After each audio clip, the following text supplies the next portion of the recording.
जय सिया राम दोस्तों। तो आज हम बात करेंगे माघ मास के महीने के बारे में कि माघ मास के महीने में स्नान का, दान का, जप का इतना महत्व क्यों है। आखिर इस महीने में हमको कैसे पूजा करना चाहिए, कैसे स्नान करना चाहिए, कहाँ स्नान करना चाहिए, इन सब के बारे में हम बात करेंगे। और कल्पवास क्या होता है, इसमें काले तिलों के दान का विशेषता क्या महत्व है, तो चलिए जानते हैं। माघ मास का जो महीना है ये हिंदू कैलेंडर के अनुसार ये 11वां महीना माना जाता है। पौष मास के बाद जो है माघ मास महीने का आरंभ होता है। तो इस साल माघ मास जो है वो 26 जनवरी 2024 यानी कि शुक्रवार से शुरू हो रहा है, जो कि 24 फरवरी शनिवार तक रहेगा। इस महीने के स्वामी माधव हैं, ये भगवान विष्णु और कृष्ण का ही नाम है। इस महीने में सूर्य के सहस्त्रांश रूप का पूजन करने का विधान अग्नि पुराण में बताया गया है। माघ मास में भगवान विष्णु, कृष्ण और सूर्य पूजा की परंपरा है। ऐसा करने से जाने अनजाने में हुए पाप खत्म हो जाते हैं। इसीलिए माघ मास को पाप खत्म करने और पुण्य देने वाला महीना भी कहा गया है।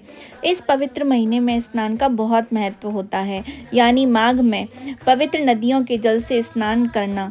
ऐसा ना कर पाएँ तो घर में ही गंगा जल या किसी भी पवित्र नदी के जल की कुछ बूंदें आप अपने पानी में, घर के ही पानी में डाल करके नहाकर और तीर्थ स्थान करके जितना पुण्य आप प्राप्त कर सकते हैं। तो चलिए सबसे पहले बात करते हैं कि माघ स्नान का क्या महत्व होता है। पद्म पुराण में माघ मास का महत्व बताते हुए ये कहा गया है कि इस महीने में स्नान करने से भगवान विष्णु अत्यधिक प्रसन्न होते हैं और सभी पापों से मुक्ति भी दिला देते हैं। इस महीने में स्नान करने से हजारों अश्वमेघ यज्ञ करने के बराबर पुण्य फल आपको प्राप्त होता है। वहीं प्रयागराज के संगम तट में माघ स्नान के दौरान स्नान करने से कभी न खत्म होने वाले पुण्य का फल आपको प्राप्त हो सकता है। दोस्तों, माघ मास में हर दिन प्रयाग संगम पर नहाने से सुख, सौभाग्य, धन और संतान की प्राप्ति होती है और मृत्यु के बाद मोक्ष की भी प्राप्ति होती है और साथ ही साथ भगवान विष्णु का धाम यानी कि वैकुंठ की प्राप्ति भी आपको होती है। पूरे माघ महीने में प्रयागराज के संगम में नहाने से कई यज्ञों को करने जितना पुण्य फल आपको प्राप्त हो सकता है। साथ ही सोना, भूमि और गौदान करने का पुण्य भी माघ मास में तीर्थ स्नान करने से ही मिल जाता है। दोस्तों, प्रयागराज यहाँ पे 3 नदियों का संगम होता है। इसको बहुत ही पवित्र तीर्थ कहा जाता है और माघ मास में गंगा के तट पर वार्षिक कुंभ मेले का आयोजन भी किया जाता है। इस महीने में गंगा नदी में स्नान और दान का खासा महत्व बताया गया है हमारे शास्त्रों में। इस माह में माँ गंगा, सूर्य देव, भगवान विष्णु की पूजा करने का विशेष फल मिलता है। इस महीने में गंगा स्तोत्र और गंगा स्तुति का पाठ करना भी बहुत ज़्यादा शुभ माना गया है। आइए अब मैं आपको बताती हूँ कि इस महीने में दान का क्या महत्व है। तो माघ मास में दान करने का बहुत ज़्यादा महत्व बताया गया है। पुराणों में अनेकों दानों का उल्लेख मिलता है, जिसमें से है अन्न दान, विद्या दान, अभय दान और धन दान को ही श्रेष्ठ माना गया है। यही पुण्य भी है। दान से इंद्रियां जो हैं वो भोगों के प्रति आसक्ति उनकी छूट जाती है, मन की ग्रंथियां खुलती हैं, जिससे मृत्यु काल में हमको लाभ प्राप्त होता है। माघ मास में खिचड़ी, घी, नमक, हल्दी, गुड़, तिल का दान करने से महाफल की प्राप्ति आपको होती है। चलिए अब बात करते हैं माघ मास में स्नान के ऊपर। तो माघ मास या माघ पूर्णिमा को संगम में स्नान का बहुत महत्व बताया गया है। जी हाँ, माघ जो मास होता है, माघ का जो महीना होता है, उसकी जो अमावस्या आती है और जो पूर्णिमा तिथि आती है, उस पर जो है गंगा नदी में स्नान करने का अत्यधिक महत्व हमारे पुराणों में कहा गया है। संगम नहीं तो गंगा, गोदावरी, कावेरी, नर्मदा, कृष्णा, शिप्रा, सिंधु, सरस्वती, ब्रह्मपुत्र आदि पवित्र नदियों में आपको स्नान जरूर से करना चाहिए। तो इसका ये मतलब है कि यदि आप संगम यानी कि प्रयागराज नहीं जा पा रहे हैं तो आप इनमें से कोई भी पवित्र नदी अगर आपके आसपास है तो आप वहां जाकर भी स्नान करिए। ये बहुत ही ज़्यादा महत्वपूर्ण और फलदायी बताया गया है। प्रयाग में माघ मास के अंदर 3 बार स्नान करने से जो फल मिलता है वह फल पृथ्वी पर 10,000 अश्वमेघ यज्ञ करने से भी प्राप्त नहीं होता है। निर्णय सिंधु में कहा गया है कि माघ मास के दौरान मनुष्य को कम से कम एक बार पवित्र नदी में स्नान जरूर करना चाहिए। भले ही आप पूरे महीने जो है स्नान के योग्य ना बन सके या आप स्नान ना कर पाएं, लेकिन एक दिन के स्नान से श्रद्धालुओं को जो है वो स्वर्ग लोक की प्राप्ति भी हो सकती है। और उसमें से भी यदि आप स्नान जो है पूर्णिमा या अमावस्या के दिन करते हैं तो वो तो अत्यधिक ही लाभदायी आपको हो सकता है। अब हम जानते हैं कि इसके नियम क्या क्या हैं, क्योंकि कि इस तरह से स्नान नहीं किया जाता, उसके स्नान के कुछ नियम भी हैं। माघ मास में द्वार आए हुए किसी भी व्यक्ति को खाली हाथ नहीं लौटाना चाहिए, उसको कुछ ना कुछ दान ज़रूर करना चाहिए। इस माह में किसी भी तरीके का व्यसन नहीं करना चाहिए, इस माह में तामसिक भोजन भी नहीं करना चाहिए। यह जो महीना होता है वह पुण्य कमाने और साधना करने का महीना माना जाता है। अतः इस मास में झूठ बोलना, कटु वचन करना, ईर्ष्या, मोह, लोभ या कुसंगत आदि का त्याग कर देना चाहिए। इस माह में जो है अच्छे से स्नान करना चाहिए और खुद को शुद्ध एवं पवित्र बनाए रखना चाहिए। इस महीने में सुबह जल्दी उठकर स्नान करना बहुत ही ज़्यादा लाभकारी होता है। माघ के महीने में तिल गुड़ का सेवन करना अत्यधिक लाभकारी बताया गया है। इस माह में यदि एक समय भोजन किया जाए तो आरोग्य तथा एकाग्रता की प्राप्ति होती है। इस माह में श्री हरि के साथ ही श्री कृष्ण की भी पूजा करना चाहिए। ऐसा करने से सभी मनोकामनाओं की पूर्ति होती है। इस महीने में कल्पवास के नियमों का पालन भी करना चाहिए। तो कल्पवास किसे कहते हैं, इसके बारे में मैं आपको आगे की वीडियो में बताऊंगी, तो वीडियो को बीच में ही ना छोड़ें, आगे तक अंत तक पूरा देखिए, आपको बहुत कुछ माघ के महीने के बारे में पता चलने वाला है। माघ मास में मंदिरों, आश्रमों, नदी के तट पर सत्संग, प्रवचन के साथ साथ माघ महात्म्य तथा पुराण कथाओं का आयोजन भी किया जाता है। आचार्य विद्वानों द्वारा धर्माचरण की शिक्षा देने वाले प्रसंगों को श्रोताओं के समक्ष रखा जाता है। कथा प्रसंगों के माध्यम से तन मन की स्वस्थता बनाए रखने के लिए अनेक प्रसंग सुनाए जाते हैं। सत्संग से धर्म का ज्ञान प्राप्त होता है। धर्म से जो है ज्ञान से जीवन की बाधाओं से हमको मुकाबला करने का समाधान भी मिल जाता है। तो इसलिए माघ के महीने में आपको यदि सत्संग करने का मौका मिल रहा है तो उसको बिल्कुल भी मत छोड़िए। सत्संग के जो हैं कि काफ़ी सारे प्रकार होते हैं, जैसे होते हैं कि आप जो साधु संत होते हैं आप उनसे जो है कहते हैं ना ग्रंथों की बातें आप सुन सकते हैं, या आप भगवान का भजन कीजिए या कीर्तन कीजिए। तो इस तरीके से आप जो भी सत्संग करने को आपको मिले तो वो आपको इस महीने में ज़रूर से करना चाहिए।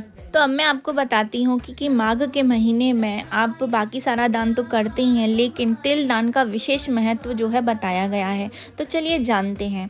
सनातन धर्म के अनुसार माघ के महीने में तिल दान का विशेष महत्व होता है। तिल वैसे तो सबसे छोटी वस्तु मानी जाती है, लेकिन इसका दान सबसे महत्वपूर्ण दान माना गया है हमारे शास्त्रों में। वही माघ के महीने में इसके दान से व्यक्ति को कई सारे फायदे भी प्राप्त होते हैं। सूर्य के मकर राशि में प्रवेश से उत्तरायण का आरंभ हो जाता है, जिसकी वजह से माघ मास से तिल दिन की लंबाई बढ़ती जाती है और वहीं रातें जो होती हैं वो छोटी होने लगती हैं। इसके साथ ही प्रकाश की जो चमक है वो अंधकार के अस्तित्व को मिटा देती है। सूर्य का प्रकाश उत्तर दिशा से आता है और उत्तर ही जो है वो देव दिशा भी कही गई है। उत्तरायण में देवताओं का दिन और असुरों की रात मानी जाती है। उत्तर से आने वाले प्रकाश में दैव्य ऊर्जा और दैव्य अस्तित्व की जो है प्रधानता होती है। जो भी व्यक्ति माघ मास में ब्राह्मणों को तिल का दान करते हैं वह समस्त जंतुओं से भरे हुए नरक का दर्शन कभी नहीं करते हैं और उनको स्वर्ग की ही प्राप्ति होती है। हमारे ग्रंथों में कुछ श्लोक लिखे हुए हैं, जैसे माघ मासे तिलानम वस्तु ब्राह्मणे भय प्रच्छति सर्वतत्व समाकीर्ण नरकंसन पश्यति। तो इस श्लोक का ये अर्थात यहाँ पर बताया गया है कि इस मास में तिल दान के साथ साथ भगवान शिव के मंदिर में तिल का दीपक भी आपको ज़रूर से जलाना चाहिए। इसका बहुत ज़्यादा महत्व जो है हमारे शास्त्रों में बताया गया है। तिल सहित चावल से शंकर जी का आपको पूजन भी करना चाहिए। आप शिव पूजन जो है मंदिर में भी कर सकते हैं, आप घर में भी कर सकते हैं। और काले ही तिलों से जो है पितृ तर्पण भी आपको ज़रूर से करना चाहिए अमावस्या तिथि के दिन और पूर्णिमा तिथि के दिन। दान पुण्य के बारे में भी हमारे शास्त्रों में एक श्लोक दिया हुआ है कि माघ मासे महादेव यो दध्यात् घृत कम्बलम सबुत्मा सकलान भोगानाम अन्ते मोक्षचम विरंदति। इस श्लोक का अर्थ ये होता है कि इस मास में घी और कंबल का दान विशेष रूप से किया जाना चाहिए। इसका बहुत महत्व होता है। इसका दान करने वाले संपूर्ण भोगों को भोग कर मोक्ष को प्राप्त होता है। और ऐसा भी कहा गया है कि जो लोग सूर्य संक्रांति के दिन स्नान नहीं करते हैं वह 7 जन्मों तक रोगी रहते हैं। तो ये मैंने आपको बताया कि माघ के मास में काले तिल का और ये कंबलों का दान करने का कितना ज़्यादा महत्व होता है। तो चलिए अब थोड़ी सी बात कर लेते हैं माघ के मेले के बारे में। सदियों से माघ जो माह है उसकी विशेषता को लेकर भारतवर्ष में नर्मदा, गंगा, यमुना, सरस्वती, कावेरी सहित कई पवित्र नदियों के तट पर माघ मेला का आयोजन किया जाता है। पुराणों में वर्णित है कि इस माह में पूजन अर्चन व स्नान करने से नारायण को भी प्राप्त किया जा सकता है तथा स्वर्ग की प्राप्ति का भी मार्ग खुल जाता है। महाभारत के एक दृष्टांत में ये उल्लेख मिलता है कि माघ मास के दिनों में अनेक तीर्थों के समागम होता है।